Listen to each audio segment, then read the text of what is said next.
Social media వేదికగా పురుషులను వలలో వేసి శృంగార వీడియోలతో బెదిరించి లక్షల రూపాయలు వసూలు చేసిన భార్యాభర్తల బండారం బయటపడింది. గత 3 ఏళ్లుగా ఈ దందా సాగిస్తున్న దంపతులను పోలీసులు అదుపులోకి తీసుకున్నారు. మంచిర్యాల జిల్లా లక్షెట్టిపేట మండలం వెంకట్రావుపేటకు చెందిన 31 ఏళ్ల కరీంనగర్లో స్థిరపడి మార్బుల్ వ్యాపారం, ఇంటీరియర్ డెకరేషన్ పనులు చేస్తూ జీవనం సాగించేవాడు. ఇతనికి మంచిర్యాలకు చెందిన 29 ఏళ్ల మహిళతో వివాహమై 2 పిల్లలు ఉన్నారు. అయితే వ్యాపారంలో నష్టాలు రావడంతో తీసుకున్న లోన్లకు సంబంధించిన ఈఎంఐలు చెల్లించలేని పరిస్థితి ఏర్పడింది.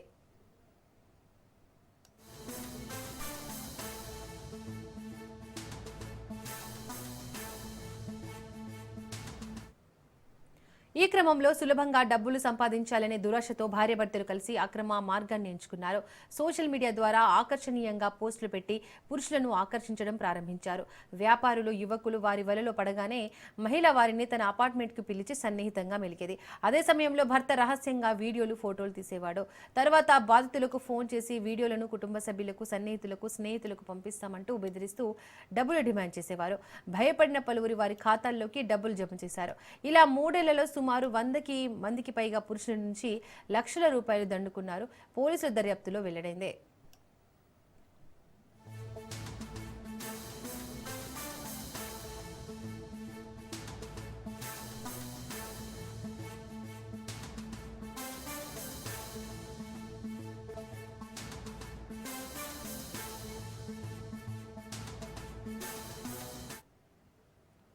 ఇటీవల కరీంనగర్కు చెందిన ఓ లారీ వ్యాపారిని కూడా ఇదే విధంగా బ్లాక్ మెయిల్ చేసి 13 లక్షల రూపాయలు వసూలు చేశారు. మరోసారి 5 లక్షలు కావాలంటూ బెదిరించడంతో బాధితుడు పోలీసులకు ఫిర్యాదు చేశాడు. ఫిర్యాదు ఆధారంగా కేసు నమోదు చేసిన పోలీసులు విచారణ చేపట్టి దంపతులను అదుపులోకి తీసుకున్నారు. వారి నుండి మొబైల్ ఫోన్లు, వీడియోలు, ఇతర ఆధారాలను స్వాధీనం చేసుకుని విచారణ కొనసాగిస్తున్నారు. ఈ ఘటన జిల్లాలో కలకలం రేపింది. సామాజిక మాధ్యమాల ద్వారా పరిచయమయ్యే వ్యక్తుల పట్ల అప్రమత్తంగా ఉండాలని, అనుమానాస్పదంగా వ్యవహరించే వారిపై వెంటనే పోలీసులకు సమాచారం ఇవ్వాలని అధికారులు సూచిస్తున్నారు.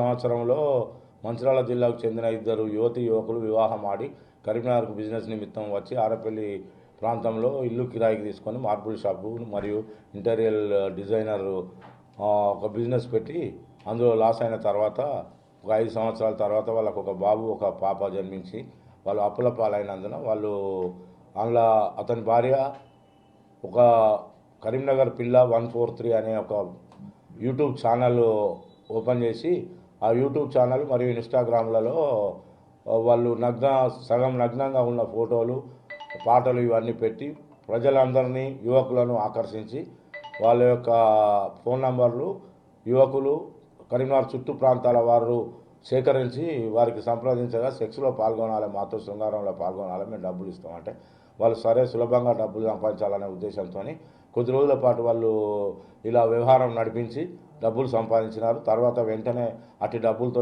ఆరపల్లిలో సాయి నివాస్ అపార్ట్మెంట్లో ఒక 3 బెడ్రూమ్ ఇల్లు తీసుకొని మరి ఒక విలువైన కారు కూడా కొనుక్కొని వాళ్ళు జలసాలు చేసుకుంటూ ఈ విధంగా జనాలను మభ్యపెడుతూ ఇళ్లకు పిలిపించి సెక్స్లో పాల్గొనేటట్టు చేసి డబ్బులు తీసుకుంటూ మరియు ఇతని భార్య సెక్స్లో పాల్గొంటుండగా ఆ గదిలో తన భర్త వీడియో కెమెరా అమర్చి ఆ కెమెరాకు తన ఫోన్లోకి అటాచ్మెంట్ చేసి ఆ ఫోన్లో వాళ్ళు నగ్నంగా పాల్గొన్న ఉత్త దృశ్యాలన్నీ ఆ వీడియోలో ఆయన వీడియో ద్వారా తన సెల్ ఫోన్లో బంధించి వాటిని వచ్చిపోయే వాళ్ళంటే దాదాపు వాళ్ళు యూట్యూబ్ ఛానల్, ఈ ఇన్స్టాగ్రామ్లో వాళ్ళకు 1250 మంది సుమారు వాళ్ళకు టచ్లో ఫాలో అప్లో ఉన్నారు.